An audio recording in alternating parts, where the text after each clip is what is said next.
감사합니다. 우리들에게 부모님을 허락하신 하나님께 감사를 드립니다. 오늘 5월 주일에 부모님 되시는 분들 위해 하나님의 기도와 은혜가 충만하시기를 바랍니다. 지금까지 우리 자녀들을 위해서 헌신해 주시고 수고하신 모든 일들 하나님께서 알아주시고 하늘의 복으로 위로해 주실 줄 믿습니다. 더욱더 건강하시고 삶의 모든 순간들이 하나님의 영광이 있는 복된 삶이 되시기 바랍니다. 무엇보다도 우리 자녀들이 부모된 여러분들의 아름다운 신앙의 유산 잘 물려받아 믿음의 유효한 가정들이 다 되었으면 좋겠습니다. 믿음 안에서 하나님을 경외하여 섬기는 그 복보다 더 큰 복은 없기 때문인데요. 시편은 128편 1절로 4절을 통해 이렇게 노래합니다. 여호와를 경외하며 그의 길을 걷는 자마다 복이 있도다. 네가 내 손이 수고한 대로 먹을 것이라. 네가 복되고 형통하리로다. 내 집 안방에 있는 내 아내는 결실한 포도나무 같으며 내 식탁에 둘러앉은 자식들은 어린 감람나무 같으리로다. 여호와를 경외하는 자는 이같이 복을 얻으리로다. 하나님을 경외하여 숨기는 믿음의 가정이 얼마나 복되고 아름다운지를 가르치는 말씀인데요. 오늘 우리 자녀들이 부모님들의 귀한 신앙을 유산으로 잘 물려받아 복되고 형통한 가정을 이루어 가시기를 주님의 이름으로 축복합니다. 그래서 오늘은 우리 자녀된 분들에게 본연의 말씀을 드리고자 합니다. 부모님들의 그 신앙의 유산을 잘 물려받아 복되고 아름다운 믿음의 대를 계속 이어가게 하기 위해서입니다. 특히 오늘은 이스라엘의 지도자인 여호수아의 그 마지막 삶을 통해 믿음의 아름다운 그 대를 유산을 좀 계승해 나아갔으면 하는데요. 여호수아가 남긴 그 신앙의 유산을 물려받고자 한다는 겁니다. 그런데 오늘 우리는 그것을 생각하기에 앞서 먼저 이 여호수아라고 하는 책의 그 처음과 마지막을 생각해 볼 필요가 있을 것 같습니다. 왜냐하면 여호수아서의 그 처음과 마지막은 믿음의 후손인 우리들에게 신앙을 어떻게 계승해 갈 것인지를 생각하게 하는 그런 말씀이기 때문입니다. 여러분, 오늘 이 여호수아서의 시작과 마지막 혹 어떤 말씀이 기록되어 있는지 아십니까? 여호수아서의 그 시작과 마지막은 죽음이라는 것으로 장식되어 있습니다. 먼저 여호수아서의 시작인 1장 1절은 상관절을 통해 이렇게 말씀을 하십니다. 여호와의 종 모세가 죽은 후에. 여호수아서의 시작은 한 사람 이스라엘의 지도자인 모세의 죽음으로부터 시작하고 있는 겁니다. 그리고 오늘 우리가 읽은 여호수아서의 마지막 부분도 29절을 통해 이렇게 말씀하십니다. 이 일 후에 여호와의 종 눈의 아들 여호수아가 110세의 죽음에. 여호수아서를 마무리하면서 여호수아라고 하는 또 한 사람의 죽음을 기록하고 있는 겁니다. 그래서 어쩌면 이 여호수아서는 죽음으로 시작해서 죽음으로 마치는 책이 아닌가 합니다. 근데 사실 이 세상 사람들에게 이 죽음이라고 하는 말은 그다지 반갑지만은 않은 말입니다. 물론 그리스도인인 우리에게 이 죽음이 갖는 의미는 세상 사람들이 가지는 의미와는 분명 다르지만 세상 사람들은 이 죽음을 생각할 때 그것을 그렇게 반가워하지 않는다는 것. 죽음은 끝이라 생각하기 때문입니다. 때로 요즘은 죽음을 도피처로 생각을 해서 죽음으로 세상에서의 모든 고통과 아픔을 벗어나려고도 하지만 이 세상 사람들은 죽음은 절망이고 죽음은 삶의 마지막 종착역쯤 생각하고 있는 겁니다. 미국 예일대 교수인 이 셜리 케이건이라고 하는 분은 그가 쓴 이 죽음이란 무엇인가라는 책을 통해 죽음에 대해 이런 말을 합니다. 죽음이 없는 삶은 세상에 없으며 삶이 없는 죽음 또한 존재하지 않는다. 삶은 죽음이 있기에 비로소 완성되는 인간의 가장 위대한 목적이다. 삶은 죽음이 있기에 비로소 완성되는 인간의 가장 위대한 목적이다 라고 이분은 말씀을 하셨습니다.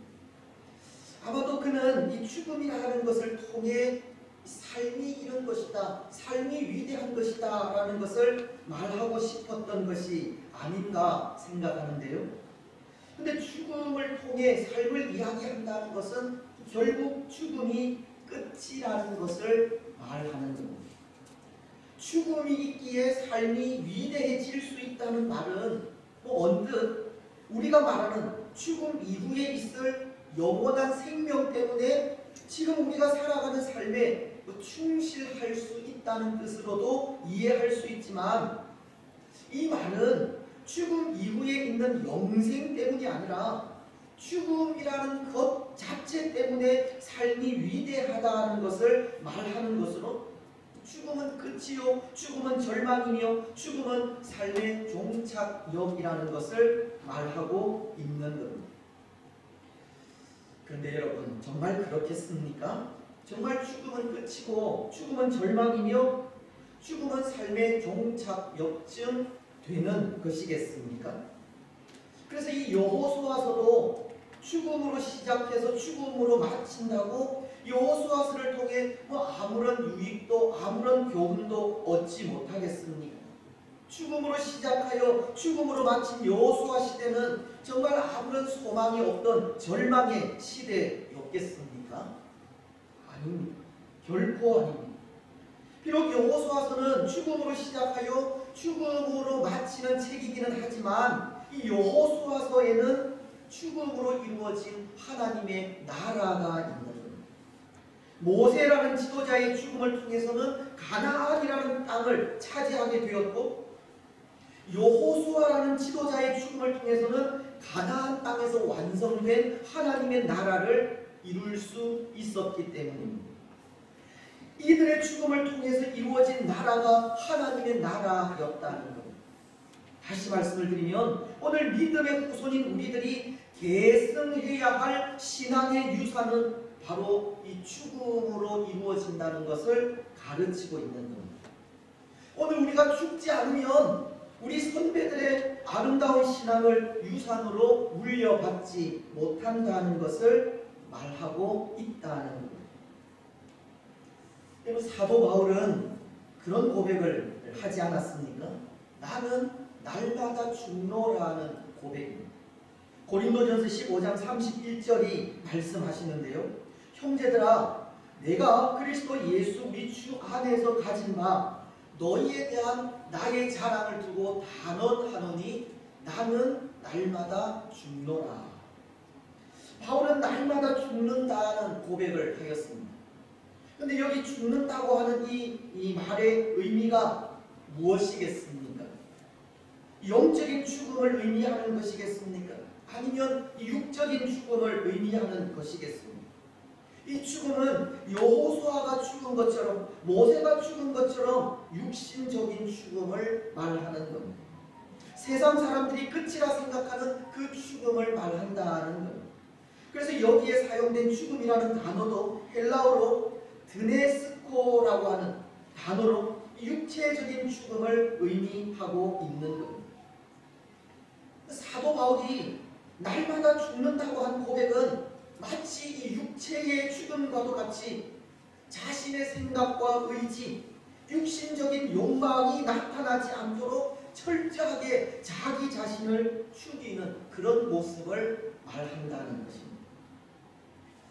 그렇습니다. 오늘 우리가 죽지 않으면 우리 선배들의 아름다운 신앙을 유산으로 물려받지 못한다는 것이 바로 이것을 말하는 겁니다.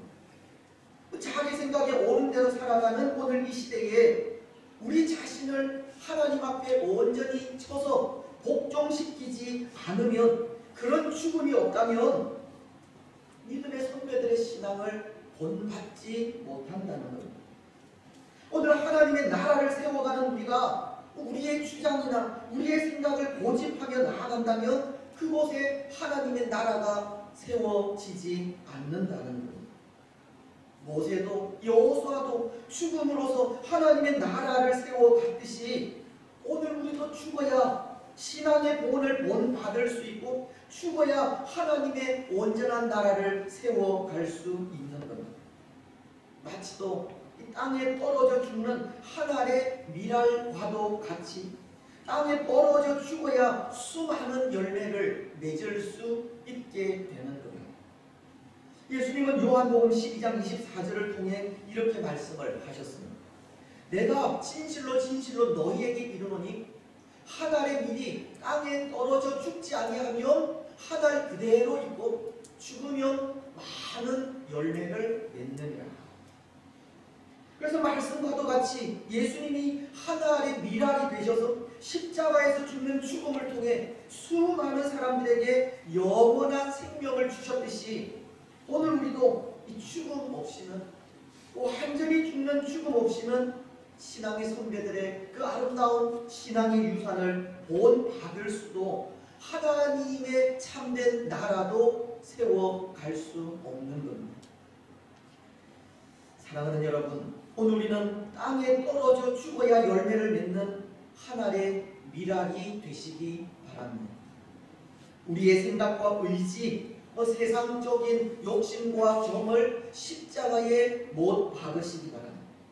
날마다 죽는 삶을 살아가시기 바랍니다. 그래서 그 죽음을 통해 하나님의 나라라는 열매를 맺어가시고 그 죽음을 통해 믿음이라는 아름다운 신앙의 유산을 계승해 가시기 바랍니다. 여러분, 오늘 우리는 신앙의 유산을 그렇게 계승해 갈 수 있습니다. 죽음을 통해서입니다. 우리의 생각과 의지, 세상적인 욕심과 정을 십자가에 못 박는 삶을 통해서입니다.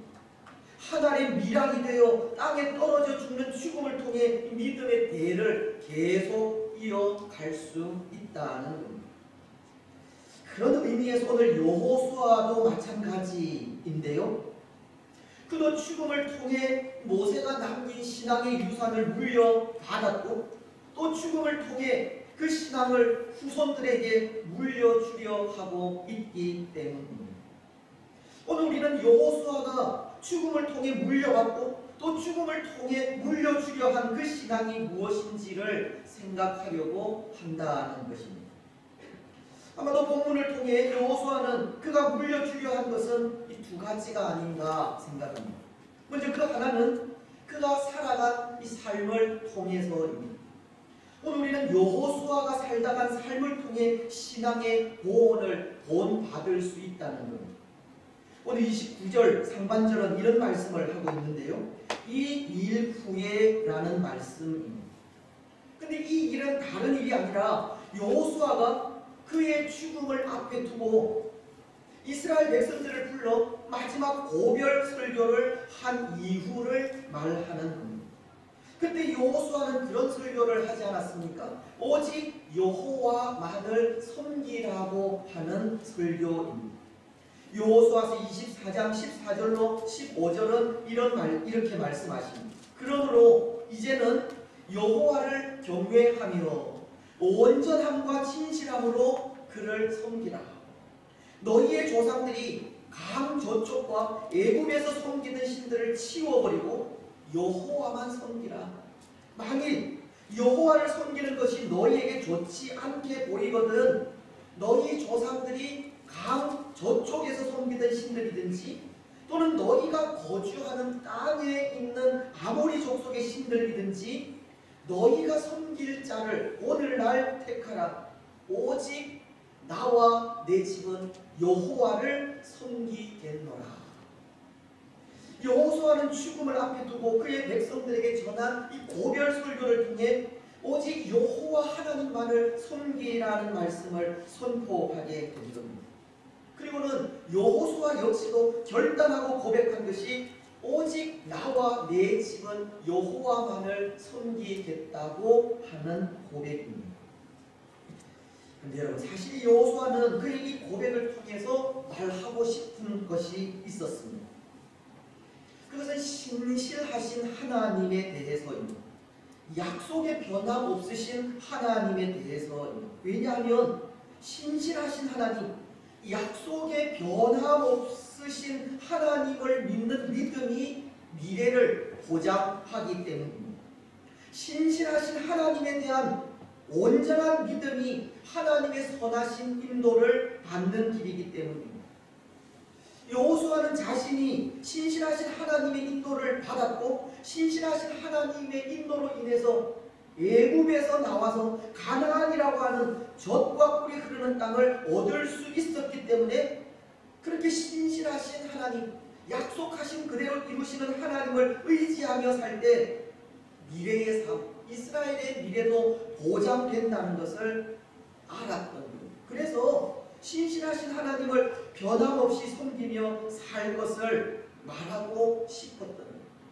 오직 나와 내 집은 여호와만을 섬기겠노라라고 하면서 너희들도 여호와 하나님만을 섬기라고 한 것이 그렇게 신실하신 하나님을 섬기며 나아갈 때 우리의 미래가 열려지고 보장되어져 있기 때문이라는 거예요. 근데 여러분, 저는 여호수아의 이 고백, 오직 나와 내 집은 여호와를 섬기겠노라고 한 이 고백은 쉽게 할 수 있는 고백이 아니라 생각을 합니다. 하나님의 도우심과 인도하심에 대한 분명한 확신이 없이는 할 수 없는 고백이라는 겁니다. 순간순간 하나님의 인도하심과 도우심을 경험하지 않고서는 나올 수 없는 고백이 이 고백입니다. 왜냐하면 우리 인간의 부패함 때문입니다. 우리 인생의 교만함 때문이고 오만함 때문입니다. 하나님의 그런 신실하신 인도를 받음에도 불구하고 교만해서 그것이 마치 우리가 잘한 것 때문에 얻은 것처럼 생각하는 그런 오만과 교만 때문이라는 거예요. 그래서 출애굽한 이스라엘은 보십시오. 그들은 홍해가 갈라진 기적을 경험한 후 이 3일 만에 하나님을 향해 불평과 원망을 하지 않습니까? 마실 물이 없어서입니다. 출애굽기 15장 22절은 그 일을 이렇게 말씀하고 있습니다. 모세가 홍해에서 이스라엘을 인도하며 그들이 나와서 수르 광야에 들어가서 거기서 사흘 길을 걸었으나 물을 얻지 못하고, 그리고 24절은 백성이 모세에게 원망하여 이르되. 근데 여러분, 이 모세와 하나님을 향한 이스라엘의 원망이 비단 이때만의 일은 아닙니다. 그들은 먹을 것이 없을 때에도 원망하였고 저기 앞을 가로막고 있을 때에도 원망하였으며 심지어 모세가 시내산에서 하나님을 만나고 있을 때에도 불평하고 원망하였습니다. 하지만 이스라엘의 그 원망이 하나님께서 그들에게 행하신 일이 없어서가 아니었는데요. 하나님은 그들이 불평할 때마다 먹을 것을 주었고 마실 것을 주었으며 또 적들을 물리쳐 주셨기 때문입니다. 하지만 그럼에도 이스라엘은 하나님을 향해 원망한 것, 하나님께서 행하신 기적과 이적을 보고도 원망하였다는 것. 이것은 이스라엘이 하나님에 대한 믿음이 없었다는 것을 가르치는 것이고, 하나님의 은혜를 잊어버리고 기억하지 못할 만큼 이 패역한 족속이었다는 것을 가르치는 겁니다. 그래서 그들에 대해 하나님은 이렇게 말씀하신 겁니다. 출애굽기 33장 3절을 통해서입니다. 너희를 젖과 꿀이 흐르는 땅에 이르게 하려니와 나는 너희와 함께 올라가지 아니하리니 너희는 목이 곧은 백성인지 내가 이 길에서 너희를 진멸할까 염려함이라 하시니. 하나님은 그렇게 하나님의 은혜를 잊어버리고 기억하지 않는 이스라엘에 대해 목이 곧은 백성이라고 하십니다. 패역한 족속이라는 것. 우리 인생은 전적으로 부패한 존재라는 것을 가르치는 겁니다. 오늘 여호수아도 마찬가지입니다. 여호수아도 부패한 인생 중에 한 사람으로 하나님께서 행하신 일들을 잊어버리고 신실하신 하나님에 대한 고백을 올바로 하지 못할 수도 있었습니다. 오직 나와 내 집은 여호와만 섬기겠노라, 그런 고백을 하지 못할 수도 있었다는 겁니다. 하지만 오늘 여호수아는 그럼에도 하나님의 도우심과 인도하심을 인정하면서 오직 나와 내 집은 여호와만을 섬기겠노라라고 담대하게 고백하며 나아가고 있는 겁니다. 여러분, 그 이유가 어디에 있겠습니까? 때로 이스라엘은 하나님의 역사하심을 그들 눈으로 보고도 하나님에 대한 온전한 고백을 진실하게 하지 못하는데, 왜 여호수아는 하나님의 신실하심을 이렇게 분명하게 고백하고 있겠습니까? 왜 여호수아는 그 신앙에 흔들림이 없겠습니까? 오늘 우리가 여호수아가 살다간 삶을 통해 배우려고 하는 신앙의 보호는 바로 이것입니다. 여호수아가 가진 흔들림 없는 신앙, 변함없이 신실하게 하나님을 고백하는 신앙입니다. 여러분, 여호수아의 그 흔들림 없는 신앙 어디에서 나올 수 있었겠습니까? 그것은 여호수아의 온전함과 진실함에 있었습니다. 여호수아는 여호수아서 24장 14절 상반절을 통해 이스라엘 백성들에게 이런 말을 하였는데요.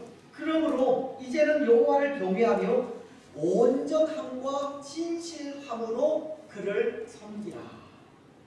여호수아는 이스라엘 백성들에게 하나님을 섬기는 일에 온전함과 진실함을 요구한 겁니다.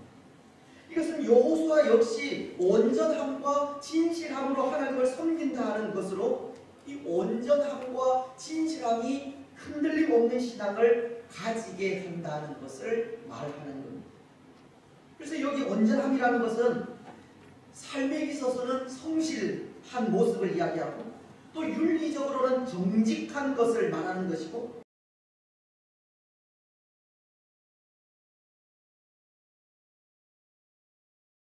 이 진실함이라고 하는 것은 우리 사람에게 계시된 하나님의 속성 가운데 하나로 우리 사람이 하나님을 섬기는 이 수단을 말하는 것입니다. 하나님 앞에서의 삶은 사람의 생각이나 방법대로가 아니라 하나님께서 요구하시는 방법, 하나님께서 원하시는 방법대로 살아야 할 것을 가르치는 말씀이라는 겁니다.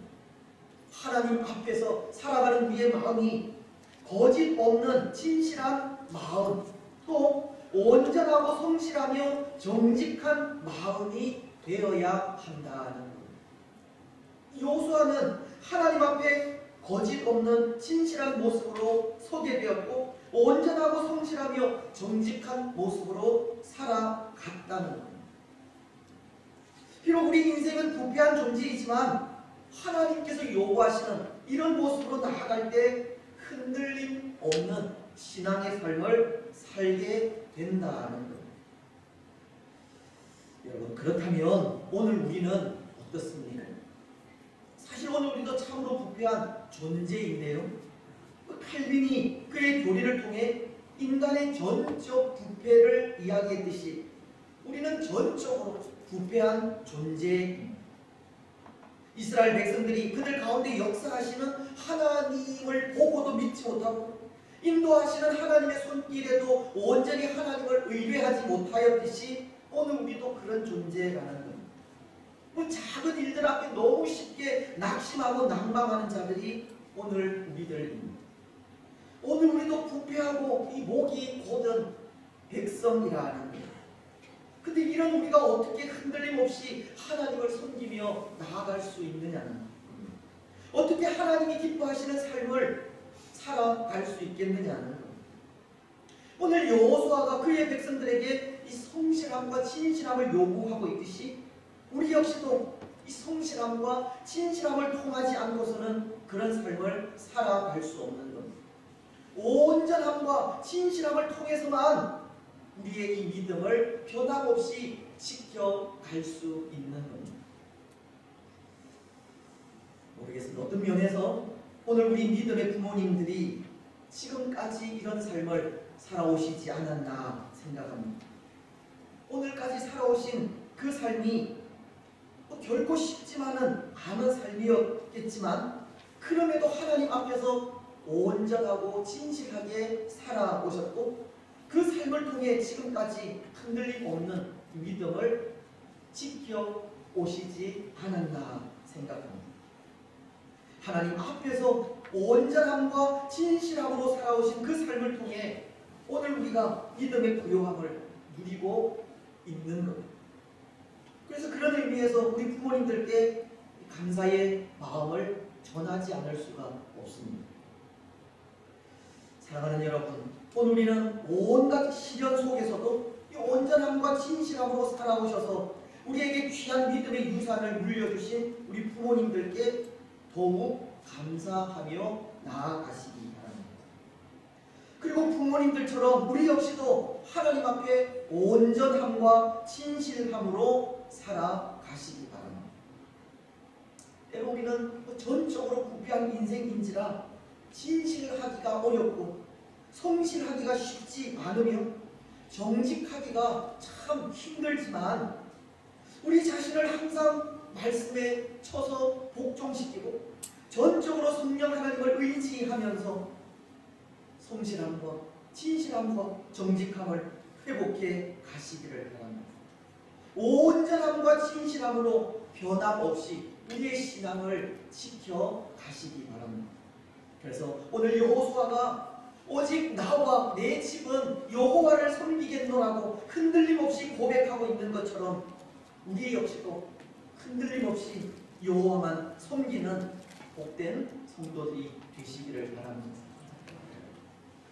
이제 또 하나 오늘 우리가 본받아야 하는 여호수아의 신앙은 그의 죽음을 통해서입니다. 여호수아의 죽음을 통해 오늘 우리가 깨달아야 하는 것이 있다는 겁니다. 31절은 이렇게 말씀을 하시는데요. 이스라엘이 여호수아가 사는 날 동안과 여호수아 뒤에 생존한 장로들 곧 여호와께서 이스라엘을 위하여 행하신 모든 일을 아는 자들이 사는 날 동안 여호와를 섬겼더라. 혹 이 말씀을 기억하실지 모르겠지만 이 말씀은 이 2주 전에 우리가 사사기서를 생각하면서 나눈 말씀입니다. 그런데 이 말씀은 암담한 이스라엘의 미래를 전하고 있는 말씀입니다. 왜냐하면 이 말씀은 여호수아와 여호수아 뒤에 생존한 장로들이 죽고 난 이후 그 후손들은 하나님의 역사를 알지 못하였고 하나님을 섬기지도 않았다고 하는 말씀이기 때문입니다. 이스라엘은 여호수아가 죽고 난 이후 여호수아가 이 죽음으로 전한 그 믿음을 본받지 못한 겁니다. 그래서 이것에 대해 우리는 2주 전에 후손들에 대한 신앙 교육이 없었기 때문이라고 하였는데요. 이 자녀들에게 부지런히 하나님의 말씀을 가르치라고 하신 그 말씀을 외면하고 순종하지 않았던 것이 여호수아 사후 이렇게 하나님을 떠나는 모습으로 나타나게 되었다는 것입니다. 하지만 이 말씀을 통해 오늘 우리가 또 하나 깨달아야 하는 것이 있다면 이제는 우리 스스로가 우리의 신앙을 지켜가야 한다는 겁니다. 믿음의 선배들, 우리 믿음의 부모님들의 역할은 한계가 있고 언젠가 그분들은 오늘 여호수아가 죽고 그 시대 장로들도 죽었듯이 그 역할이 끝날 때가 있는 겁니다. 언제까지나 그분들이 우리 앞에서 우리의 걸음을 인도하지 않는다는 그렇다면 오늘 우리는 정말 홀로서는 연습을 하지 않으면 안 되는 겁니다. 혼자서라도 하나님의 역사를 보고 스스로 하나님을 잘 섬겨갈 수 있도록 스스로 우리 신앙을 지켜가야 하는 겁니다. 바울은 디모데후서 3장 14절을 통해 그의 영적인 아들 디모데에게 이런 말씀을 전하였습니다. 그러나 너는 배우고 확신한 일에 거하라. 너는 네가 누구에게서 배운 것을 알며. 바울은 디모데에게 너는 배우고 확신한 일에 거하라고 하십니다. 디모데에게 그의 믿음의 어머니 또 믿음의 할머니 그리고 바울에게서 배운 것에 확신을 가지고 흔들리지 않는 신앙의 삶을 스스로 살아가라고 권면을 하시는 겁니다. 그렇습니다. 오늘 이스라엘도 여호수아 당시 생존한 장로들이 전한 그 신앙의 확신을 가지고 스스로 흔들리지 않는 믿음의 삶을 살아가야 했었습니다. 이제는 사람인 지도자가 아니라 신실하신 하나님을 참된 지도자로 모시고 그들 스스로 신앙을 지켜가야 했다는 것입니다. 하지만 이스라엘은 선배들이 물려준 그 신앙의 확신을 가지고 스스로 살아가는 그 삶에 실패하고 만 것입니다. 때로 그들은 여호수아 앞에 우리가 결단코 여호와를 버리고 다른 신들을 섬기기를 하지 않겠다고 고백은 하였지만 그들은 결국 하나님을 떠나게 되었고 자신들의 그 고백을 지키지 못하게 된 것입니다. 그래서 이스라엘은 그 이후 다윗에 의해서 통일 왕국을 이룰 때까지 약 400년이 넘는 그 많은 시간을 우상과 더불어 살아가는 이 어둠의 시대를 겪어야만 한 것입니다. 사랑하는 여러분, 오늘 우리도 그렇습니다. 오늘 우리도 이스라엘 백성들처럼 여호수아가 죽음으로 남긴 신앙의 유산을 따르지 않는다면 우리의 미래도 없는 겁니다. 예수님을 우리의 참된 지도자로 모시지도 우리 스스로의 신앙도 지켜가지 않으면 우리 다음 세대는 하나님을 알지 못하는 세대가 될 수밖에 없는 겁니다. 이스라엘이 다윗에 이르기까지 약 400여 년 이상을 어두움 속에 보내야 했던 우리 후손들도 그런 어두움의 시대를 헤맬 수밖에 없는 겁니다. 여러분, 오늘 여호수아 사후 이스라엘이 하나님을 떠나는 이 장면이 우리에게 교훈이 되시기를 바랍니다. 우리가 사는 날 동안만 하나님을 섬기는 일이 없도록 하시기를 바랍니다. 우리 신앙을 스스로 잘 지켜 우리 다음 세대에도 그 신앙을 분명한 유산으로 남기시기 바랍니다. 이제 말씀을 맺겠습니다. 사랑하는 여러분, 오늘 우리는 어버이 주일에 우리가 본받아야 할 신앙의 본을 생각했는데요. 여러분, 그 신앙의 본은 우리 자신이 죽는 이 죽음을 통해서만 본받을 수 있다고 하였습니다. 날마다 죽는 삶이 하나님께서 원하시는 온전하고 진실한 삶을 살아가게 하기 때문입니다. 날마다 죽는 삶이 우리 스스로의 신앙을 지켜가게도 하기 때문입니다.